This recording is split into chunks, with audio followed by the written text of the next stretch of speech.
Hello, dear brothers and sisters in Christ.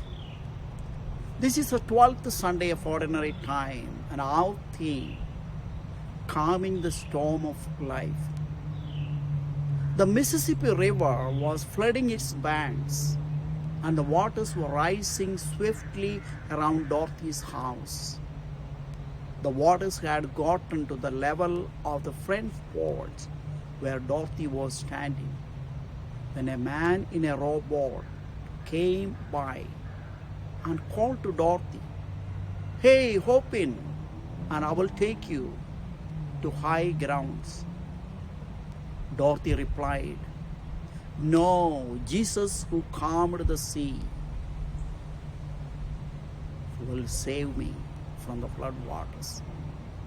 The river continued to rise to the second story, and Dorothy, looking out, saw a power boat come. The man in the power boat called Dorothy, "Hop in, and I will take you to high ground." Again she replied, "No, my Jesus will save me." The river had now risen to the roof of the house. Dorothy was sitting on the top of the house with the waters coming around her feet. She saw a helicopter fly over, and the people inside yelled over a bullhorn, "Grab the rope and climb in, and we will take you to the high ground." Dorothy again replied, "No, Jesus will save me." The river continued to rise. Finally, the flood waters engulfed the house, and Dorothy was drowned. The next day, she knew that she was standing before Jesus in anger. She asked Jesus, "I put my trust in you. Why have you forsaken me?"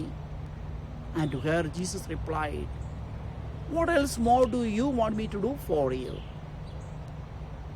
I send you a rowboat, a power boat, and a helicopter." Yes, dear brothers and sisters, the first reading is taken from the book of Job, which was probably written by a Jewish sage, sometimes around the time of the exile. It addresses the problem of human suffering but does not solve it. In this reading, we hear how the Lord spoke to Job, whose life was devastated by storms of the total loss of his possessions, the death of his dear ones, and a whole body disease that left him in misery. The intervention of God in his life led Job to a deeper experience of the mystery of God. It teaches the lesson that God has plans and purposes which mortal beings cannot grasp. In the second reading, St. Paul, who wrote the storm of rejection by his former friends, experienced a storm of violent hostility from the Jews who refused to believe that Jesus was the promised Messiah.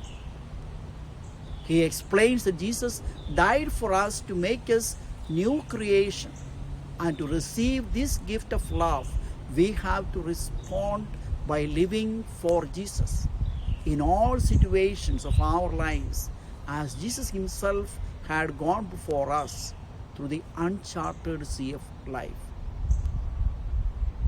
The Gospel according to Mark 4:35-41 emphasizes Jesus' wondrous work to reveal Jesus' true Messianic identity.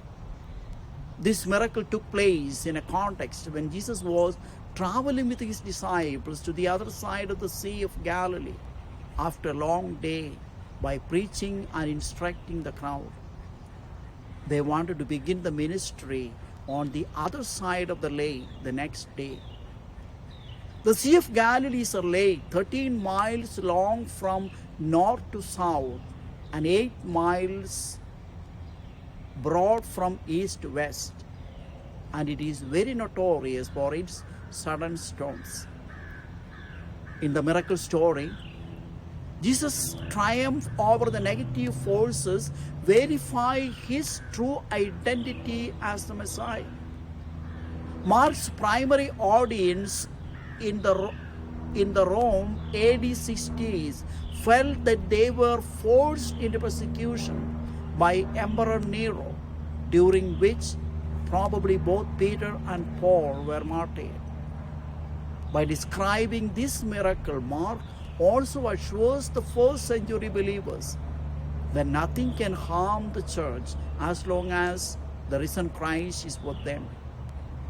Mark presents Jesus as the one who is in control of the forces of chaos and hence able to calm the storm which threatens to overturn the community of the church. Several fathers of the church consider this miracle story as an allegory of the early church.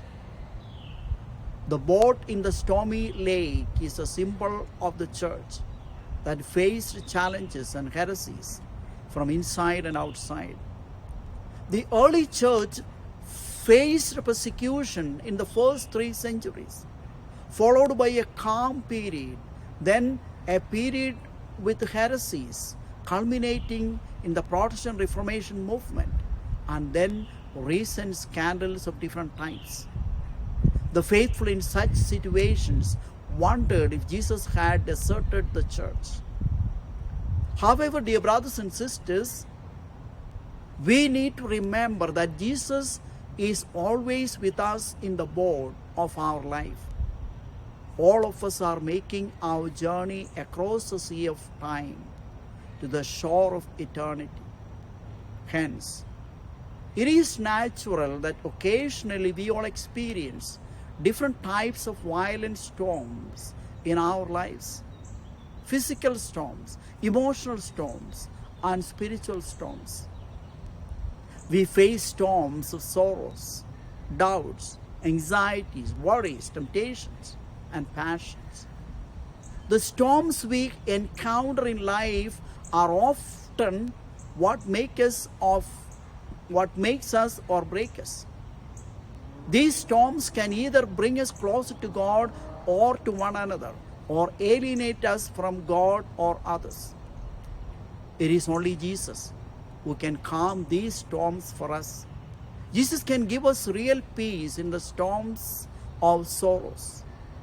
When the storms of doubt seek to uproot very foundation of our faith, He can still be there to calm that storm by revealing His divinity and authority. Jesus gives us peace in the tempest of doubt, tension, and uncertainty, provided we humbly submit to Jesus' guidance. The miracle story reminds us that Jesus, who is resting in our life's boat, is always ready to help us in the storms of life whenever we ask Him.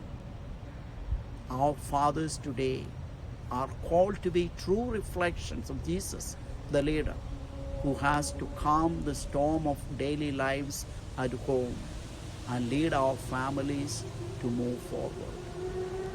May God bless all our fathers, both spiritual and biological.